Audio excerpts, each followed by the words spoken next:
Mr. Wind went dashing around the neighborhood, rattling the trash cans, blowing shingles off the roofs, and whipping the trees into a frenzy.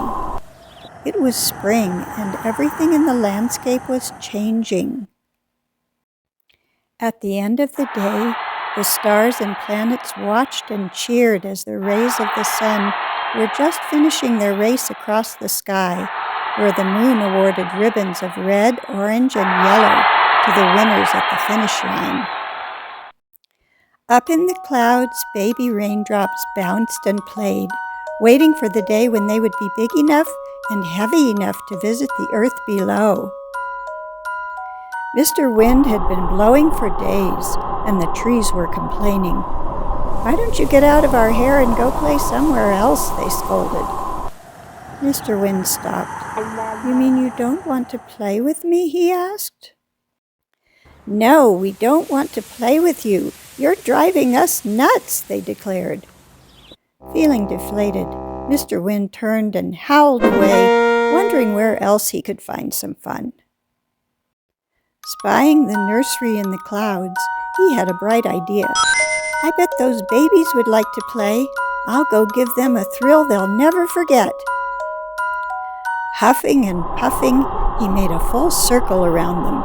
"Want to play?" he offered, and they all nodded and cooed. "Hop on," he yelled, and threw out his coattails.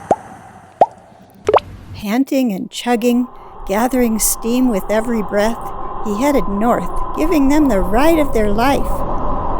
Up he soared, past the Appalachians, past the Great Lakes, headed toward the Arctic Circle. The babies started shivering, shaking, angling, and breaking. Mr. Wind heard crackling behind him. He glanced back and was startled to see a bunch of odd, six-sided shapes clinging to him for dear life. "Mr. Wind," Timmy stuttered, "we're freezing." Mr. Wind halted abruptly. "Oh no, I think I've gone too far from home. What shall I do?" he thought. Don't worry, Timmy," he said. This is exactly what I wanted to show you." Rounding Mount Logan, he made a 180 and began to zip back where he had come from. "Oh dear, oh dear, oh dear," he mumbled quietly. "I hope it's not too late." He traced his path back over the Great Lakes, back to the Appalachians, down toward the Tropic of Cancer. Glancing anxiously behind him, he was relieved to see that the babies were melting back into drops again.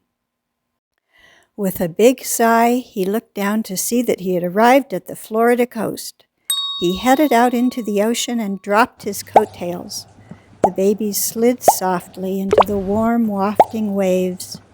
"Goodbye," he shouted, waving and shedding a little tear.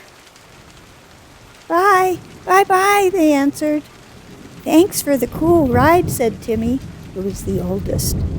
"You're welcome," replied Mr. Wind. Turning toward the land with a flourish, he congratulated himself.